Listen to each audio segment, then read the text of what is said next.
சகோதரி ஆனி பூனன் கொடுத்த தேவ செய்தி. காட்லி உமன் இஸ் ரீசனபிள். தேவ பக்தியுள்ள பெண்மணி இணக்கமுள்ளவள். நாம் ஜெபித்து ஆரம்பிப்போம். எங்கள் பரலோக பிதாவே, நாங்கள் மீண்டும் ஒன்றாக கூடுவதற்கு உதவி செய்ததற்காய் உமக்கு நன்றி செலுத்துகிறோம். நீர் செய்த நன்மைகளுக்காகவும் கிருபைகளுக்காகவும் நன்றி செலுத்துகிறோம். எங்களை பாதுகாத்து உம் பாதங்களில் அமர்ந்து கொள்ள இந்த சில நிமிடங்களை தந்ததற்காகவும் நன்றி செலுத்துகிறோம். கர்த்தாவே, எங்களோடு பேசும். எங்கள் வாழ்க்கையில் எங்களுக்கு மிகுந்த தேவைகள் உள்ளது. நீர் எங்களை பலப்படுத்தி ஊக்கப்படுத்தி ஆறுதல் அளித்து உமக்கு உண்மையாய் விசுவாசமாய் நடக்க உதவி செய்யும். உமக்கு கீழ்ப்படிவதற்கு வல்லமையை தாரும். இந்த நேரத்தை ஆசீர்வாதமாக்கி தாரும். இயேசுவின் விலையேறப்பெற்ற நாமத்தில் கேட்கிறோம் பிதாவே, ஆமேன். நாம் மறுபடியுமாய் ஒன்று கூடி வருவது எவ்வளவு சந்தோஷமாக இருக்கிறது. நம் வாழ்க்கை முழுவதும் நமக்கு ஞானம் தேவை என்ற ஒரு விஷயத்தை உணர்கிறோம். இளம் வயதினரோ முதிர் வயதினரோ எந்த வயதில் உள்ளவர்களுக்கும் ஞானம் தேவை என்பது முற்றிலும் உண்மை. பல நேரங்களில் யாரோ ஒருவர் நம்மிடம், நீங்கள் அப்படி பேச வேண்டிய நேரம் இது இல்லை, கொஞ்சம் அவசரப்பட்டு விட்டீர்கள் என்று சொன்னால், அவர்கள் சொன்னது உண்மையாக இருந்தாலும் நம்முள் ஒரு எதிர்ப்பு எழும்பும். ஆனால் பின்னர் வருத்தப்படுவோம். அந்த நேரங்களில்தான் நமக்கு தேவனுடைய ஞானம் எவ்வளவு தேவை என்பதை உணர்கிறோம். வேதம் 2 வகையான ஞானத்தை பற்றி பேசுகிறது. யாக்கோப்பு 3:14-16 வரை உலக ஞானத்தை பற்றி பேசுகிறது. அவை வாழ்க்கையில் உலக பிரகாரமாக முன்னேறி செல்வது. நான் இந்த உலக ஞானத்தை இவ்வாறாக விளக்கி சொல்லுகிறேன். வாழ்க்கையில் உலக பிரகாரமாக முன்னேறி செல்வது, அதிக பணம் சம்பாதிப்பது, மற்றவர்களுடன் போட்டி போட்டு தங்களுக்காக எல்லாவற்றையும் பெற்றுக்கொள்வது, மற்றவர்களை கீழே தள்ளி தங்களை உயர்த்தி கொள்வது, மனிதர்களை பயன்படுத்தி அவர்களிடமிருந்து ஆதாயத்தை பெற்றுக்கொள்வது, இவையெல்லாம் பூமியில் இருந்து வரும் சுயநலமான ஞானம். யாக்கோப்பு 3ஆம் அதிகாரத்தில் இந்த பூமியில் இருந்து வரும் ஞானம் சுயநலமானதும் பொறாமை போட்டி நிறைந்ததும் பேய்த்தனத்துக்கு அடுத்ததுமாய் இருக்கிறது என்று சொல்லப்பட்டிருக்கிறது. இவ்வாறு எண்ணி பாருங்கள். ஒருவேளை ஒருவர் எப்போதுமே சுயநலமாய் இருந்து மற்றவர்களிடமிருந்து ஆதாயத்தை மாத்திரம் பெற வேண்டும் என்ற எண்ணம் உடையவராய் மற்றவர்களிடமிருந்து ஆதாயத்தை எடுத்துக்கொண்டால் இதுவே பூமியிலிருந்து வருகிற ஞானமாய் இருக்கும். நாம் பரத்திலிருந்து வருகிற ஞானத்தை பற்றி சில மாதங்களாக தியானித்து வருகிறோம். யாக்கோப்பு 3:17 உள்ளது. இது முதலாவது சுத்தமுள்ளதாயும் சமாதானமும் சாந்தமும் இரக்கத்தாலும் நற்கனிகளாலும் நிறைந்ததாயும் இணக்கமுள்ளதாயும் பட்சபாதமில்லாததாயும் மாயமற்றதாயும் இருக்கிறது. இந்த ஞானமானது எப்பொழுதும் இணக்கமுள்ளதாய் இருக்கிறதாய் உள்ளது. மற்ற அநேக மொழிபெயர்ப்புகளில் நான் பார்த்தபொழுது இந்த இணக்கமுள்ளது என்ற வார்த்தைக்கு பல அர்த்தங்கள் கொடுக்கப்பட்டுள்ளது. அது மற்றவர்களின் அறிவுரையை ஏற்கும் மனம் கொண்டது, எப்பொழுதும் கேட்க தயாராக இருப்பது, மற்றவர்களுக்கு தன்னை விட்டு கொடுப்பது. எந்த ஒரு விவாதம் வந்தாலும் பிடிவாதமாக இல்லாமல் தன் சுய விருப்பத்தை விட்டு கொடுத்து மற்றவர்களுக்கு இணங்கி செல்வது, எளிதாக ஏற்றுக்கொள்வது, சிநேகத்தோடு மற்றவர்களிடம் கற்றுக்கொள்ள ஆர்வம் காட்டுவது என்பவை உள்ளிட்ட பல அர்த்தங்கள் கொடுக்கப்பட்டுள்ளன. பரத்திலிருந்து வருகிற ஞானம் எப்பொழுதும் கேட்பதற்கு ஆயத்தமாக இருக்கிறதா இருக்கும். எப்பொழுதும் கேட்பதற்கு தயாராக இருக்கும். நாம் எப்பொழுதும் கேட்பதற்கு தீவிரமாய் இருக்க வேண்டும். நான் திரும்பவுமாய் அதை சொல்லுகிறேன். சுய விருப்பத்தை விட்டு கொடுப்பது, மற்றவர்களுக்கு இணங்கி செல்வது, எளிதாக ஏற்றுக்கொள்வது, சிநேகத்தோடு இருப்பது, எப்பொழுதும் கற்றுக்கொள்ள ஆர்வம் காட்டுவது. கர்த்தாவே, இப்படிப்பட்ட ஞானம் எனக்கும் இருந்தால் எவ்வளவு நன்றாக இருக்கும் என்று நினைக்கிறோம். நானும் இப்படிப்பட்ட ஒரு நபராக இருக்கவே விரும்புகிறேன். சிறு வயதிலிருந்தே, குறிப்பாக 10 பருவத்தில் நம்முள் இப்படி ஒரு உணர்வு வரும். எனக்கு எல்லாம் தெரியும், என் வழிதான் சரி, யாரும் எனக்கு அறிவுரை சொல்ல வேண்டாம். யாராவது நம்மை திருத்த முயன்றால் நம்முள் ஒரு போராட்டம். நாம் செய்வது சரியில்லை என்று யாராவது சொன்னால் அவர்களிடம் வெறுப்பு காட்டுகிறோம். நம்முடைய வழி தவறானது, தேவனுடைய வழிதான் சரியானது என்று யாராவது சொன்னால் அதை ஏற்றுக்கொள்ளும் உணர்வு நமக்கு வேண்டும். நாம் சத்துருவால் வஞ்சிக்கப்பட முடியும். நாம் எடுக்கும் முடிவுகள் சில நேரங்களில் தற்காலிக சந்தோஷம் தரலாம். பிறகுதான் நாம் எடுத்த தீர்மானம் தவறு என்று உணர்வோம். ஆனால் அதன் பின்னர் மாத கணக்கில் அதன் பின் விளைவுகளை சந்திக்க வேண்டி வரும். நம் தவற்றால் மற்றவர்களும் இதன் விளைவுகளை சந்திக்க வேண்டி வரும். என்னுடைய திருமணத்தின் போது எங்களுக்கு கொடுத்த வாக்குத்தத்தம் என் நினைவிற்கு வருகிறது. ஏசாயா 30:21. நீங்கள் வலதுபுறமாகவோ இடதுபுறமாகவோ சாயும் போது வழி இதுவே, இதிலே நடவுங்கள் என்று உங்களுக்கு பின்னால் சொல்லும் வார்த்தையை உங்கள் காதுகள் கேட்கும். நாங்கள் முடிவெடுக்க வேண்டிய சில நேரங்களில் இதுதான் வழி, இதிலே நடவுங்கள் என்று இருதயத்திலே அவருடைய வார்த்தையை வைப்பார். ஞானத்தை குறித்து அநேக வசனங்கள் நீதிமொழிகளில் உண்டு. நீதிமொழிகள் 8:1-4.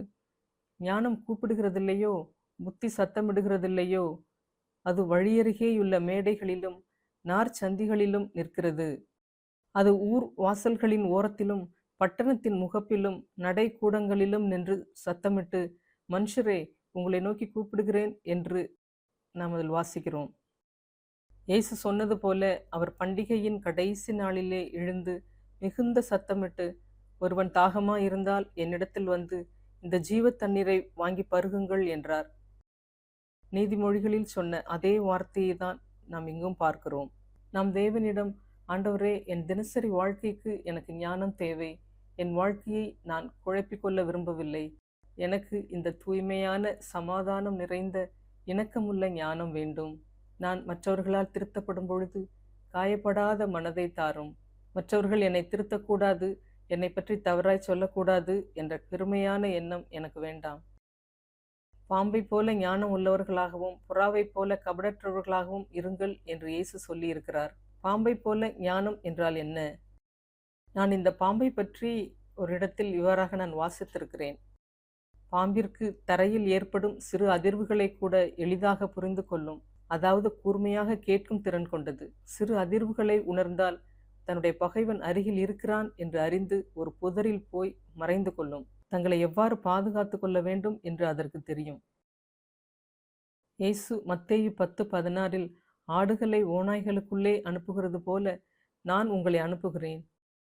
ஆகையால் பாம்புகளைப் போல ஞானமுள்ளவர்களாகவும் புறாவைப் போல கபடற்றவர்களாகவும் இருங்கள். அதாவது யாருக்கும் தீங்கு செய்யாதீர்கள். ஆனால் உங்களை நீங்களே பாதுகாத்துக் கொள்வதற்கு தேவையான ஞானம் உங்களுக்கு இருக்க வேண்டும். ஆபத்தான இடங்களுக்கு போகாதீர்கள். மற்றவர்களை காயப்படுத்தும் வார்த்தைகளை பேசாதீர்கள். உங்களையும் காயப்படுத்தி கொள்ளாதீர்கள். உங்களின் நடத்தை ஞானமுள்ளதா இருக்கட்டும். ஏனென்றால் நம்மை தாக்குவதற்கு அநேக ஓநாய்கள் எங்கும் தயாராய் இருக்கின்றன. 1 கொரிந்தியர் 3:19 ஒரு அழகான வசனம் உள்ளது. இந்த உலகத்தின் ஞானம் தேவனுக்கு முன்பாக பைத்தியமாய் இருக்கிறது. உலகத்தில் உள்ள புத்திசாலிகளை பார்த்து அவர்களிடமிருந்து ஞானம் பெற முயல்கிறோம். ஆனால் நாம் கர்த்தரிடம் வரும்போது அவர் சொல்லுகிறார், நான் தரும் ஞானம் உலக ஞானத்துடன் ஒப்பிடவே முடியாதது. உலக ஞானம் தேவ ஞானத்துடன் ஒப்பிடும்போது அது பைத்தியமாக தான் இருக்கிறது. நம் தினசரி வாழ்க்கையில் இந்த தேவ ஞானம் எவ்வளவு தேவை என்பதை அறிந்து தேவனிடத்தில் கதறி கேட்கிறவர்களாய் இருக்க வேண்டும். பிள்ளைகளிடம் நடந்து கொள்ளும் விதத்திலும், வேலை சூழலிலும், திருமண வாழ்க்கையிலும், வீட்டை பராமரிப்பதிலும், வாலிப பிள்ளைகள் தங்கள் படிப்பின் காரியத்திலும் ஞானம் தேவைப்படுகிறது. யாராவது நம்மை குறித்து சிறிது எதிர்மறையாய் சொன்னால் கூட நம்மால் ஏற்றுக்கொள்ள முடிவதில்லை. இன்று காஃபி குளிர்ந்து போய்விட்டதே என்று சிறு குறையை சொன்னால் உடனே நாம் காயப்பட்டு விடுகிறோம். நாம் எளிதாக அசைக்கப்பட்டு விடுகிறோம். நான் எவ்வளவு காரியங்களை செய்கிறேன், ஆனால் சிறு சிறு காரியத்தில் கூட குறை கண்டுபிடிக்கிறார்கள் என்று மனம் உடைந்து போகின்றோம். உலக காரியங்களினால் நாம் எளிதாக தாக்கமடைந்து விடுகிறோம். உலக பெண்கள் என்ன சொல்கிறார்கள்? பெண்களாகிய நாம் நம் உரிமையை விட்டு கொடுக்கக்கூடாது. யாருக்கும் கீழ்ப்படிந்து அடிமையைப் போல இருக்க வேண்டிய அவசியம் இல்லை. உன் வாழ்க்கையை நீயே கட்டுப்படுத்தி கொள்ளலாம். உன் வாழ்க்கைக்கு நீயே அதிகாரி. நாகரிக பெண்களுக்கு இந்த உலகமும் சமூக ஊடகங்களும் கொடுக்கக்கூடிய ஆலோசனை இதுவாக தான் இருக்கிறது. ஆனாலும் நவீன சிந்தனைகள் எப்போதும் மாறிக்கொண்டே இருக்கும். நீதிமொழிகள் 14:12 இவ்வாறு சொல்கிறது, மனுஷனுக்கு செம்மையாய் தோன்றுகிற வழி உண்டு, அதன் முடிவோ மரண வழிகள். எல்லோருக்கும் தங்கள் வழி சரியாக தோன்றும், அதை செய்யவே விரும்புகிறோம்.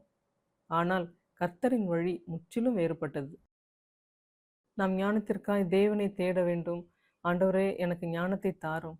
கவனித்து கேட்கக்கூடியதான ஞானத்தை தாரும். பிடிவாதமாய் இல்லாமல் என் சுயத்தை ஒப்புக்கொடுத்து இணங்கி போகக்கூடிய மனதை தாரும். வேதத்திலும் பிடிவாதமாக இருந்த சில நபர்கள் உதாரணமாக இருக்கிறார்கள். பழைய ஏற்பாட்டில் பிடிவாதமாக இருந்த ராஜாக்களும் அநேகர் உண்டு. தீர்க்கதரிசிகள் அவர்களை எச்சரித்தார்கள். ஜீவனுள்ள தேவனை விட்டு விலகாதீர்கள், அவரையே பின்பற்றுங்கள். நீங்கள் அவரை விட்டுவிட்டால் அவர் உங்களை விட்டுவிடுவார். நீங்கள் தேவனை பின்பற்றாவிட்டால் உங்களை சத்துருக்களிடம் ஒப்புக் கொடுப்பார். நீங்கள் அந்நிய தேசங்களுக்கு சரியாக கொண்டு போகப்படுவீர்கள். தீர்க்கதரிசிகள் மூலம் எல்லா ராஜாக்களும் இந்த எச்சரிப்பான செய்தியை கேட்டார்கள். சிலர் ஏற்றுக்கொண்டு மாறினார்கள், சிலர் சிறிதளவு மாறினார்கள். பெரும்பாலான ராஜாக்கள் விக்கிரக ஆராதனையில் விழுந்தார்கள், தேவனையே தள்ளிவிட்டார்கள். 2 நாளாகமும் 36:13 சிதேக்கியா பிடிவாதமான கடின மனம் கொண்டவர் என வாசிக்கிறோம். இந்த சிதேக்கிய ராஜா தேவனுக்கும் தீர்க்கதரிசிகளுக்கும் எதிராக முரட்டாட்டம் செய்தவர். அவர் நாட்களில் என்ன நடந்தது என்பதை நாம் அறிந்திருக்கிறோம். அதன் விளைவாக நேபுகாத் நேச்சாரால் எருசலேம் அழிக்கப்பட்டது. மக்கள் சிறைப்பிடிக்கப்பட்டார்கள். மதில்கள் இடிக்கப்பட்டது. தேவனின் எச்சரிப்பை சிதேக்கியா அசட்டை செய்து பிடிவாதமாக இருந்தார். பழைய ஏற்பாட்டில் யாக்கோபும் ஓரளவுக்கு இவ்வாறாக தான் இருந்தார். தேவன் அவரை தேர்ந்தெடுத்திருந்தார். அவர் விசேஷமான பிள்ளை என தேவன் யாக்கோபின் பெற்றோருக்கு சொல்லியிருந்தார். இவருக்கு ஜாதிகளுக்கு தலைவனாகும்படியான விசேஷித்த அழைப்பையும் தேவன் கொடுத்திருந்தார்.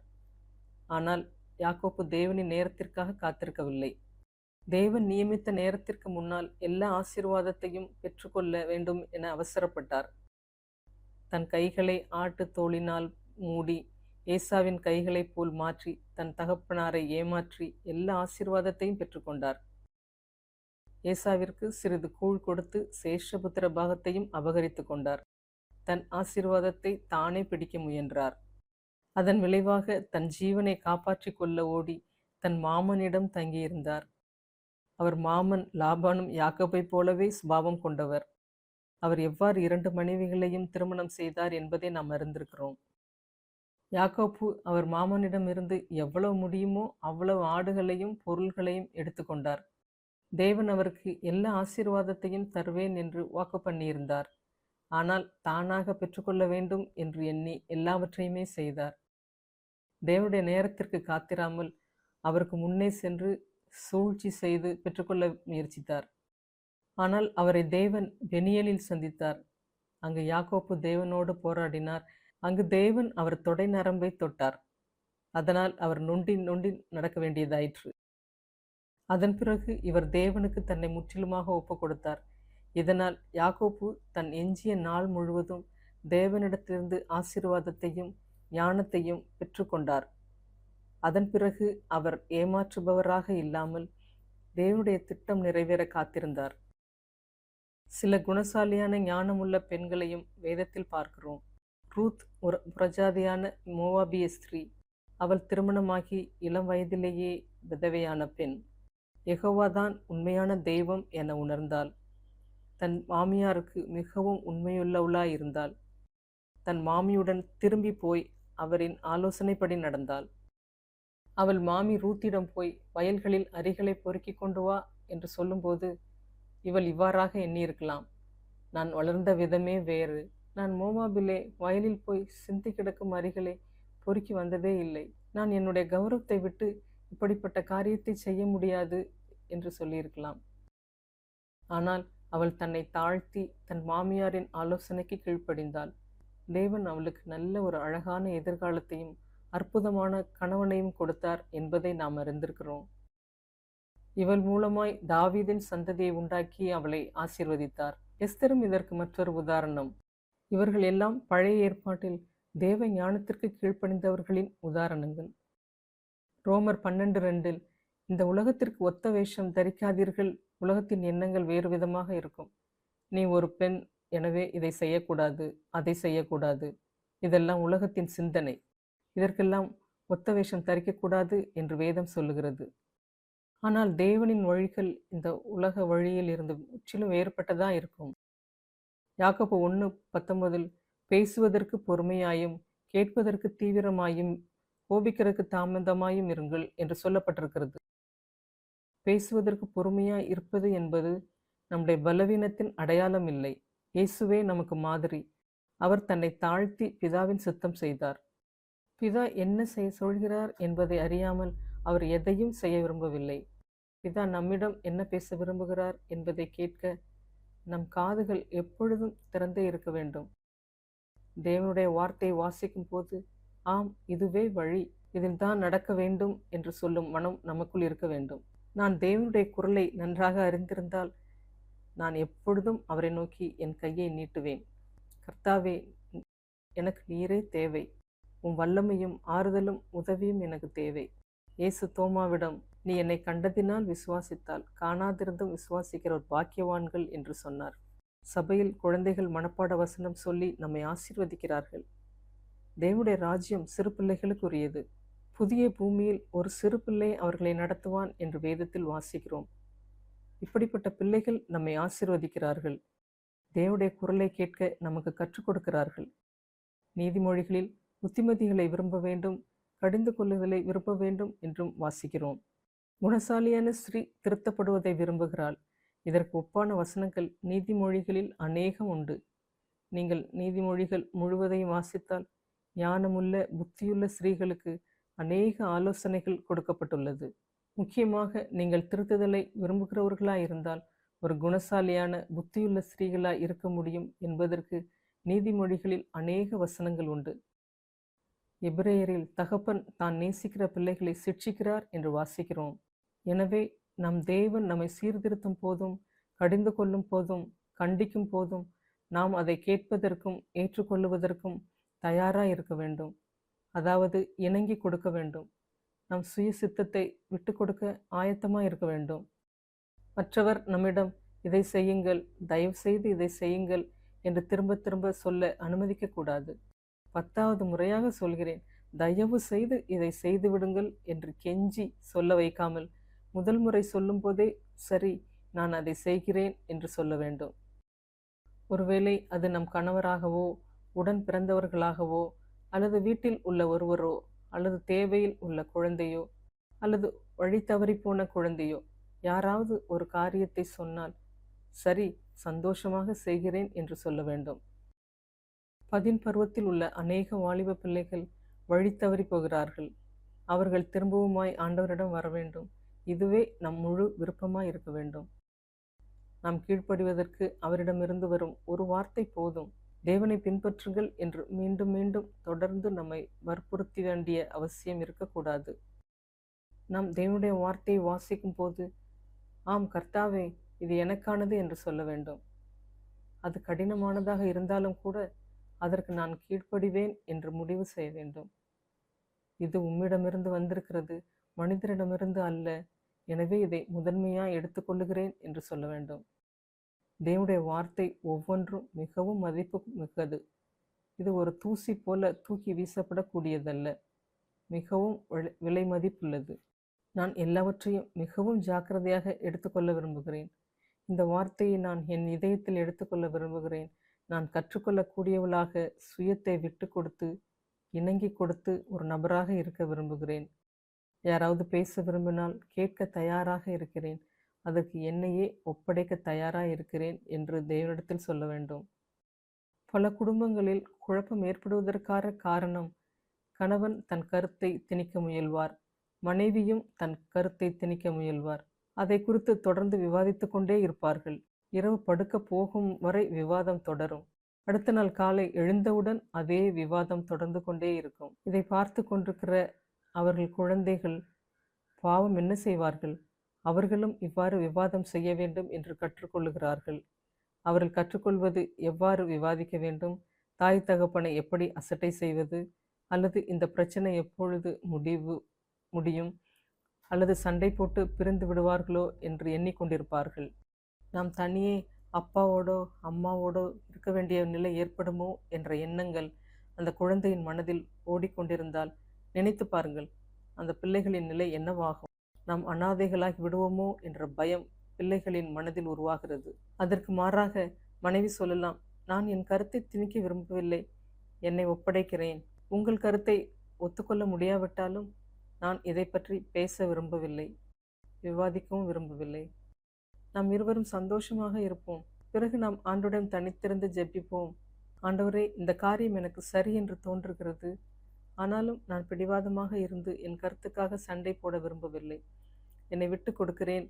ஆண்டவரே, நீர் என் கணவரிடம் பேசி சரி செய்யுங்கள் என்று ஜெபியுங்கள். அநேக சமயங்களில் கிட்டத்தட்ட ஆண்டவர் நம் பக்கம் இருந்து செயல்படுகிறார். அப்பொழுது நமக்கு சமாதானத்தையும் ஒற்றுமையையும் கொடுக்கிறார். பெரும்பாலான சமயங்களில் சகோதரிகளாகிய நாம் தான் குறுகிய மனப்பான்மை உடையவர்களாய் இருக்கிறோம். எதிர்காலத்தில் நடக்கப் போவதை அறிந்து கொள்ள முடியாத குறுகிய பார்வை உடையவர்களாய் இருக்கிறோம். ஆனால் கணவன்மார்கள் பல நேரங்களில் எதிர்காலத்தை முன்னே அறிந்து கொள்ளும் ஞானம் உடையவர்களாய் இருக்கிறார்கள். உதாரணமாக, இந்த கம்பளம் பழையதாகிவிட்டது, மாற்ற வேண்டும். நம் தோழிகள் நமக்கு சொல்வார்கள், இந்த பச்சை நிற கம்பளம் நன்றாக இல்லை, இதை மாற்றி பழுப்பு நிறம் போடுங்கள் என்று சொன்னால் உடனே நாம் அதை கேட்டு பழுப்பு நிற கம்பளமாக மாற்ற வேண்டும் என்று நம் கணவரிடம் சொல்லுவோம். ஆனால் கணவர் சொல்லுவார், இப்பொழுது அதை மாற்ற வேண்டும் என்றால் அதிகம் செலவாகும். ஒரு அறையில் மாற்றினால் மற்ற அறைகளிலும் மாற்ற வேண்டும். கம்பளத்தை மாற்றினால் சுவர்களின் நிறம் அதற்கு ஒத்து போகாது. பிறகு சுவர்களின் நிறத்தையும் ஜன்னல்களின் நிறத்தையும் மாற்ற வேண்டும். இதை நாம் யோசிப்பதே இல்லை. கணவர் சொல்லுவார், இது நடைமுறைக்கு ஒத்து வராது என்று. ஆனால் நாம் பச்சை நிறம் நன்றாக இல்லை, பழுப்பு நிறம்தான் நன்றாக இருக்கும் என்று நம் தோழி சொன்னதை தான் கேட்கிறவர்களாக இருக்கிறோம். நம் கணவர்கள் அதற்காக செலவு, நடைமுறை காரியங்கள், எதிர்காலம் எல்லாவற்றையும் யோசிப்பார்கள். அவர்கள்தான் நம் குடும்பத்திற்கு தேவையான பணத்தை சம்பாதிக்க வேண்டியவர்களாக இருக்கிறார்கள். அப்பொழுது நாம் ஆண்டவரிடம், தேவனே, நான் என் சுய விருப்பத்தை திணிக்க விரும்பவில்லை, என் விருப்பத்திற்கு முன்னுரிமை கொடுக்க விரும்பவில்லை என்று சொல்ல வேண்டும். இந்த கம்பளமே இன்னும் சில காலம் போதும், குழந்தைகள் பெரியவர்களான பிறகு மாற்றிக்கொள்ளலாம் என்று சொல்ல வேண்டும். இது ஒரு உதாரணமாக தான் கூறியிருக்கிறேன். எனவே ஒரு குணசாலியான பெண்ணை பற்றி யோசிக்கும் பொழுது இதுபோல சில காரியங்கள் என் மனதிற்கு வந்தது. ஒரு குணசாலியான பெண் எப்பொழுதும் கேட்பதற்கு தயாராக இருப்பாள், இணக்கம் உடையவளாய் இருப்பாள், பிடிவாதம் இல்லாதவளாய், எளிதில் அறிவுரை ஏற்கும் மனம் உடையவளாயும் இருப்பாள். இவை ஒரு விலை மதிப்புள்ள குணாதிசயமாக இருக்கிறது. சில சமயங்களில் நாம் பிள்ளைகளை வளர்க்கும் பொழுது ஒரு குறிப்பிட்ட முறையை தான் கையாளுவேன், இல்லை என்றால் இல்லைதான் என்று சொல்லுவோம். ஆனால் கர்த்தர் சொல்லுவார், உன் குழந்தை வளர்ந்து 10 பருவத்தை அடைந்து விட்டான். இவ்வளவு காலம் நீ செய்தது பெரும்பாலான சமயங்களில் சரியாக தான் இருந்தது. ஆனால் அவன் இப்பொழுது வளர்ந்து விட்டான். இப்பொழுது கொஞ்சம் சுதந்திரம் கொடு என்று ஆண்டவர் சொல்லுவார். மிகவும் கடினமாக இருக்காதீர்கள், கொஞ்சம் சமரசம் செய்து கொள்ளுங்கள். நீ இதை செய், நான் இதை செய்கிறேன் என்று ஒரு ஒப்பந்தம் செய்து கொள்ளுங்கள். கேட்டுக்கொள்வதற்கு தயாராக இருக்கிறேன் என்பதற்கான அடையாளம் இதுதான்.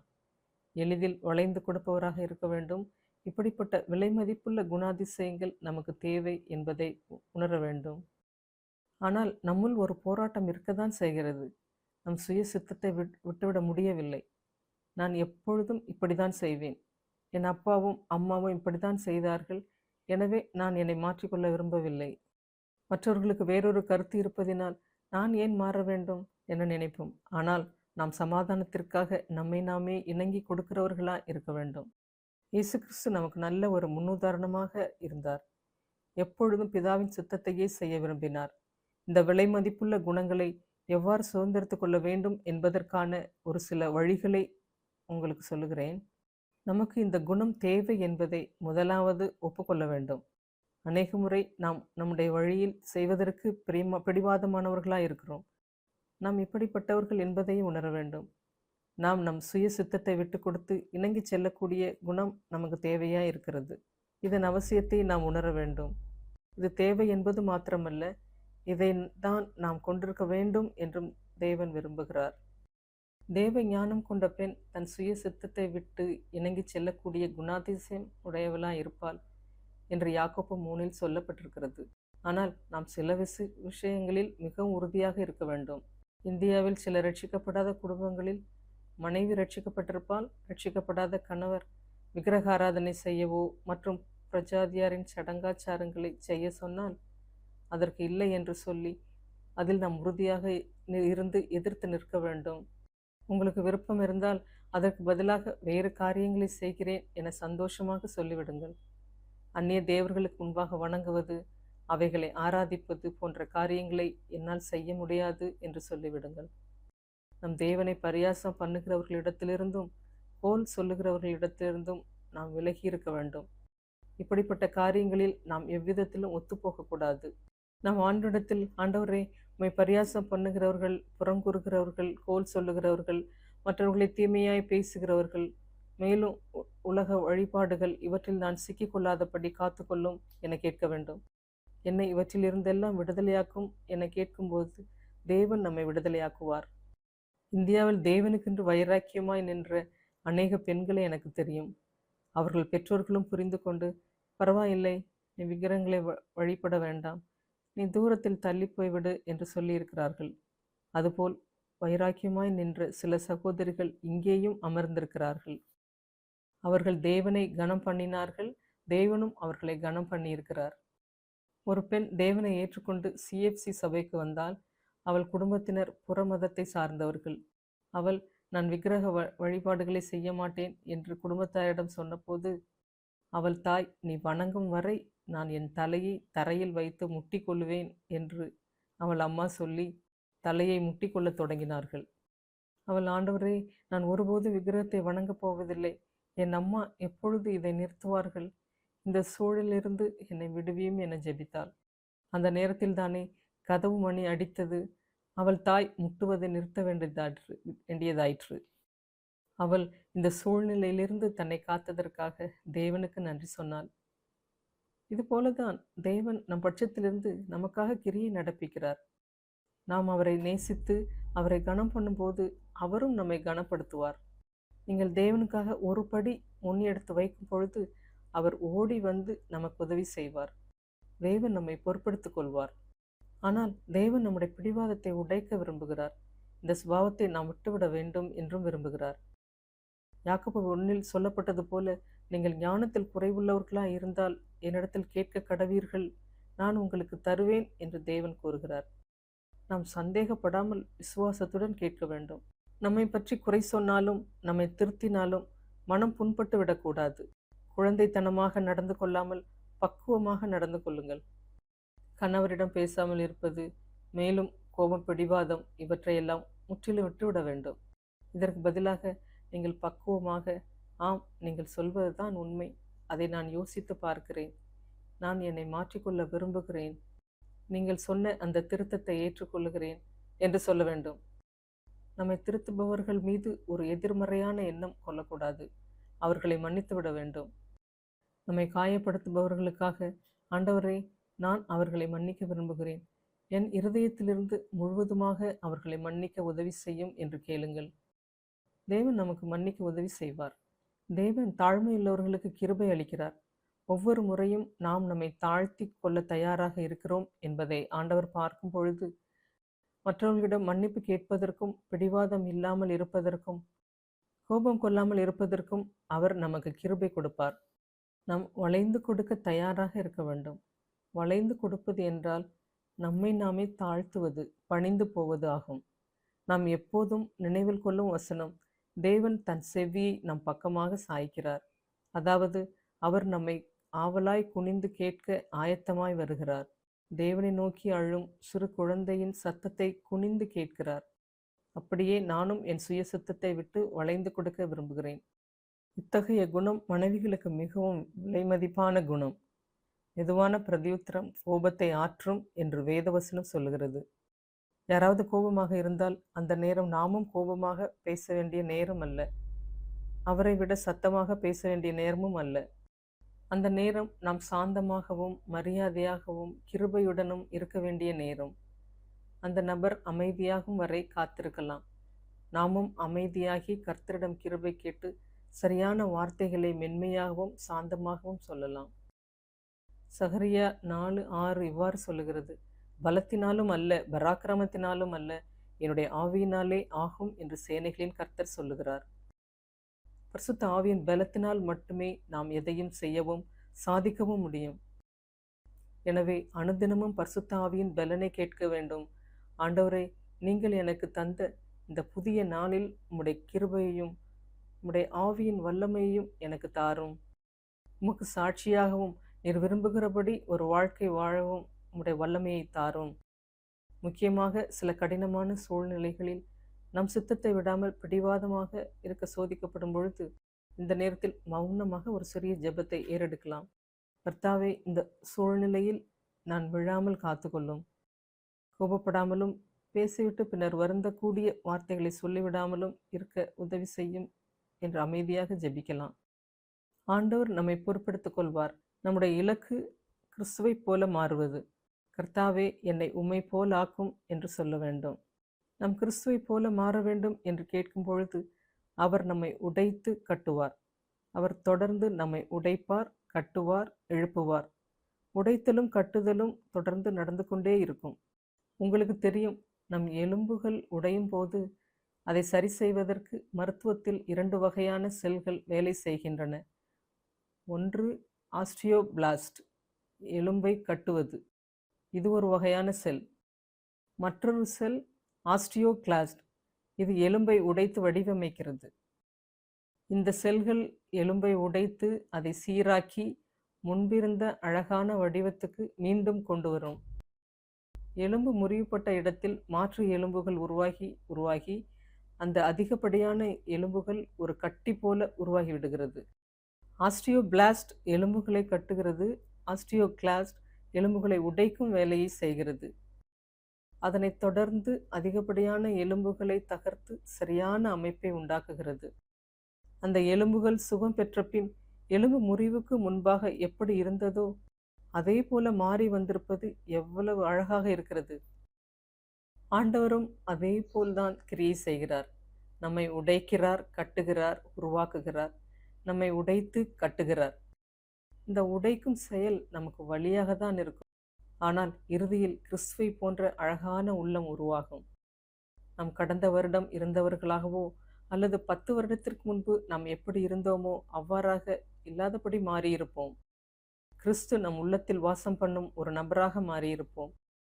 வெளி தோற்றத்தின்படி அப்படியே தான் இருப்போம். ஆனால் நம் உள்ளான மனுஷன் கிறிஸ்துவை போல மாறியிருக்கும். நாம் பொறுமையுள்ளவர்களாகவும் மன்னிப்பவர்களாகவும் அன்புள்ளவர்களாகவும் இரக்கமுள்ளவர்களாகவும் மாறியிருப்போம். யாக்கோபு 3:17 சொல்லப்படும் நல்ல குணங்கள் நம்முள் உருவாகும். எனவே ஆண்டவர் செய்யும் உடைத்தல், கட்டுதல் ஆகிய செயல்களுக்கு நம் வாழ்நாள் முழுவதும் கீழ்ப்படிந்து இருக்க வேண்டும். இது ஓய்ந்து போகாது. நம் வாழ்நாள் முழுவதும் ஆண்டவர் இது செய்து கொண்டே இருப்பார். ஏசாயா 30:15 உள்ள மற்றொரு வசனம், அமெரிக்கையும் நம்பிக்கையுமே உங்கள் பலன் என்று இருக்கிறது. நம் சொத்தத்தை உயர்த்தி பேசுவதிலும் கத்துவதிலும் தான் நம் பலன் இருக்கிறது என்று நினைக்கிறோம். இந்த வேலை செய்து முடிக்க வேண்டும், நிர்விசாரமா இருக்கக்கூடாது என்று கத்தி சொல்ல வேண்டும் என்று நினைக்கிறோம். ஆனால் நம் பலன் கத்துவதில் இல்லை. ஆனால் நம் ஆண்டவர் மீது வைத்திருக்கிற அமைதியிலும் நம்பிக்கையிலும் அவர் நமக்கு பலன் தருகிறார். அந்த அமைதியை நம் உள்ளத்திற்குள் தருகிறார்.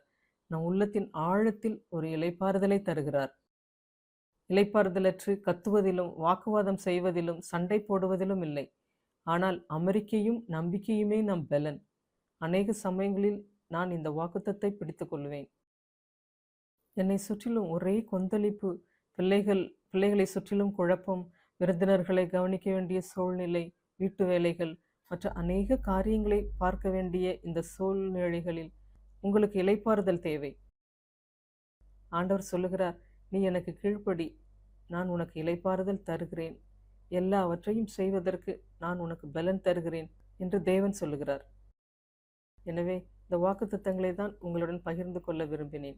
யாக்கோபு 3:13 உங்களில் ஞானியும் விவேகமாய் இருக்கிறவள் எவளோ அவள் ஞானத்திற்குரிய சாந்தத்தோடே தன் கிரியைகளை நல்ல நடக்கையினாலே காண்பிக்க கடவள். நாம் ஞானமுள்ள பெண்மணியாய் இருக்க விரும்பினால் நம்முடைய வாழ்க்கையையும் குணாதிசயத்தையும் சாந்தமாய் காண்பிக்க வேண்டும். ஞானமுள்ள சாந்தத்தோடே காண்பிக்க வேண்டும். இந்த சாந்தம் தேவனிடத்திலிருந்து மாத்திரம்தான் வருகிறது. இதை நம்மால் செயற்கையாக உருவாக்க முடியாது. இதை நாமே செயற்கையாக உருவாக்கினால் ஒரு நாள் வேண்டுமென்றால் சாந்தமாகவும் அமைதியாகவும் நடந்து கொள்ளுவோம். நான் இனிமையாக பேச ஆரம்பித்து ஒரே நாளில் களைப்படைந்து விடுவோம். பிறகு நம் உண்மையான சுபாவம் வெளிப்பட்டுவிடும். இது கிறிஸ்துவின் சாயலே அல்ல. சகோதரர் சகோரிய பூனன் அடிக்கடி இந்த உதாரணத்தை சொல்லியிருக்கிறார். ஒரு நாயை மியாவ் என்று சொல்ல பழக்குவித்து கொண்டிருந்தால் அநேக நாட்களுக்கு மியாவ் மியாவ் என்று சொல்லிக்கொண்டே இருக்கும். திடீரென்று ஒரு கொடூரமான நாய் அதன் வழியே வந்தால் அது மியாவ் என்ற வார்த்தையை மறந்து குரைக்க ஆரம்பித்துவிடும். எனவே செயற்கையாக எதையும் செய்ய நினைத்தால், உலக பிரகாரமாகவோ மனுஷிகமாகவோ நம்மை மாற்றிக்கொள்ள நினைத்தால், அல்லது அவற்றை காப்பியடிக்க நினைத்தால், இது ஒரு செயற்கையான மியாவாக தான் இருக்கும். உண்மையான சுபாவம் எதுவென்றால் குறைப்பதுதான். எனவே இதுபோல் நடப்பதை நாம் விரும்பக்கூடாது. ஆண்டவரே, என்னை உள்ளிருந்து மாற்றும் என கேட்க வேண்டும். நான் உம்முடைய சத்தத்தை கேட்க விரும்புகிறேன். என்னை மகிமையிலிருந்து மகிமைக்கு மாற்றும் என்று கேட்க வேண்டும். நாம் தேவனுக்கும் மற்றவர்களுக்கும் செவி கொடுக்க விரும்பினால் நம்மை நாமே தாழ்த்த வேண்டும். அப்பொழுது நமக்கு கற்றுக் கொடுப்பவர்களுக்கு நாம் செவி சாய்ப்போம். நாம் தாழ்மையுள்ளவர்களாய் இருந்தால் நம் பிள்ளைகள் நமக்கு கற்றுக் கொடுப்பார்கள். ஏன், நம் பேர பிள்ளைகள் கூட நமக்கு கற்றுக் கொடுப்பார்கள். நம் பெற்றோர்கள், நம் கணவன்மார்களும் நமக்கு கற்றுக் கொடுப்பார்கள். நாம் கொஞ்சம் வளர்ந்து பெரியவர்களாகிவிட்டால் நம் பெற்றோருக்கு செவி கொடுப்பதை விரும்புவதே இல்லை. ஆனால் அவர்கள் சொல்வதில்தான் அதிக ஞானம் இருக்கும். எனவே நாம் எப்பொழுதும் கேட்கிறதற்கு ஆயத்தமாக இருக்க வேண்டும். என்னை ஆசீர்வதித்த மற்றொரு வசனம் ஏசாயா 52:13. என் தாசன் ஞானமாய் நடப்பார், விவேகமாய் நடக்கிறவிடத்தில் ஞானம் குடியிருக்கும். யாரெல்லாம் விவேகத்தோடும் சாந்தத்தோடும் இருக்கிறார்களோ ஞானமானது அவர்களிடத்தில் தங்கியிருக்கும். நீதிமொழிகள் 8:12 ஞானமானது அவர்களிடத்தில் தங்கியிருக்கும் என்று வாசிக்கிறோம். ஞானமானது விவேகமாய் நடக்கிறவர்களிடத்தில் தங்கியிருக்கும். நம் வாழ்க்கைக்கு இது மிகவும் அவசியமாக இருக்கிறது. முக்கியமாக பெண்களாக இருக்கிற நமக்கு இந்த குணாதிசயங்கள் மிக மிக அவசியம். தேவன் நமக்கு உதவி செய்வாராக. சிலர் நம்மிடம் வந்து அவர்கள் இருதயத்தில் உள்ளதை நம்மிடம் சொல்லுவார்கள். அதை நாம் கேட்டு மனத்தாங்கள் அடையக்கூடாது. அதை நம்முடைய நன்மைக்காக எடுத்துக்கொண்டு நம்மை மாற்றிக்கொள்ள முயற்சி செய்ய வேண்டும். அவர்கள் சொல்லிய திருத்தத்தை நல்ல விதத்தில் எடுத்துக்கொள்ள வேண்டும். தேவன் நமக்கு உதவி செய்வார். நாம் தாழ்மையாக இருப்பதை அவர் பார்த்தால், ஆம், தாழ்மையுள்ளவர்களுக்கு தான் அவர் கிருபை அளிப்பார். நாம் நம்மை தாழ்த்தும்படி விரும்புகிறார். அவர் நமக்கு கிருபையை கொடுத்து மேலும் மேலும் அதிகமாய் கிறிஸ்துவை போல மாற்ற விரும்புகிறார். அவர் வரும்பொழுது அவர் நம் வாழ்க்கையில் செய்த கிரியைகளை நினைத்து நம் உள்ளத்திலிருந்து ஆனந்த களிப்பு உண்டாகும். நாம் ஜெபித்து முடிப்போம். பரலோக பிதாவே, உம்முடைய வார்த்தைக்காய் நன்றி செலுத்துகிறோம். உம் வார்த்தைகள் ஞானம் நிறைந்ததாயும் சத்தியம் உள்ளதாயும் இருக்கிறது. பொன்னிலும் மிகவும் விலையேற பெற்றதாய் இருக்கிறது. உம்முடைய வார்த்தையை பெற்றுக்கொள்ள விரும்புகிறோம். உம் வார்த்தை எங்களை மாற்றட்டும். உம் வார்த்தை எங்களுக்கு வெளிச்சத்தை கொடுக்கிறது. எங்கள் இருதயத்தில் அதிகமான இருள் காணப்படுகிறது. மாறுவதற்கு விருப்பமில்லை. சுய சித்தத்தை விட்டுவிட விருப்பமில்லை. ஆண்டவரே, உம் வார்த்தை எங்கள் உள்ளத்திற்குள் வேரூன்றி ஒளியை தரட்டும். அதன் ஒளி எங்கள் உள்ளத்திற்குள் வந்து கொஞ்சம் கொஞ்சமாக மாற்றட்டும். ஒரே நாளில் நாங்கள் மாற முடியாது என்பதை அறிந்திருக்கிறோம். ஆனாலும் ஆண்டவரே, நீர் எங்களிடத்தில் பொறுமையாய் இருக்கிறீர். நாங்களும் பொறுமையாய் இருக்கட்டும். கொஞ்சம் கொஞ்சமாக மாற்றுவீர் என்று உமக்கு கீழ்ப்படிந்திருக்க விரும்புகிறோம். எங்களை கிறிஸ்துவின் சாயலுக்கொப்பாய் அதிகமாய் உருவாக்கும். எங்கள் அனுதின வாழ்க்கையில் நாங்கள் திருத்தப்படும் பொழுது அதை நல்ல விதத்தில் எடுத்துக்கொள்ள உதவி செய்யும். ஆண்டவரை, நாங்கள் கற்றுக்கொள்ளுகிறவர்களாக இருக்கட்டும். மற்றவர்கள் எங்களை திருத்தும் பொழுது மனத்தாங்கள் அடையாமல் சொந்த வழியில் காரியங்களை பார்ப்பதை விட்டுவிட்டு மேன்மையான தேவனுக்கு பிரியமான வழியில் எல்லாவற்றையும் செய்ய ஞானத்தை தாரும். கடந்த காலத்தில் கற்றுக்கொண்ட தவறானவற்றை விட்டுவிட்டு இப்பொழுது உம்மிடத்தில் இருந்து கற்றுக்கொள்ள விரும்புகிறோம். அன்றன்று தேவையான கிருபையை எங்களுக்கு தாரும். எங்கள் இருதயத்தை திறந்து கொடுக்கிறோம். பரிசுத்த ஆவியினால் எங்களை நிறைத்து உம் பிள்ளைகளாக மாற்றும். கிறிஸ்துவின் சாயலை பெற்றுக்கொள்ள உதவி செய்யும். அதை மதிக்கவும் உதவி செய்யும். அப்பொழுது மாத்திரமே இந்த நற்குணங்களை எங்கள் குழந்தைகளுக்கும் கணவருக்கும் சபையில் உள்ளவர்களுக்கும் எங்கள் பாதையில் வருபவர்களுக்கும் இந்த உலகத்துக்கும் கொடுக்க முடியும். கிறிஸ்துவின் சாயல் எங்கள் வாழ்க்கையிலிருந்து வெளிவரும். இது பலத்தினாலும் அல்ல, பராக்கிரமத்தினாலும் அல்ல, ஆவியினாலே மாத்திரம் ஆகும். எங்களுக்கு உதவி செய்யும். உம்முடைய பரிசுத்த ஆவியினால் எங்களை ஒவ்வொரு நாளும் நிரப்பிவிடும். ஆண்டவரே, நாங்கள் பொறுமையோடே உம்முடைய ஞானத்திற்காய் உம் வாசற் கதவருகே நிற்கிறோம்.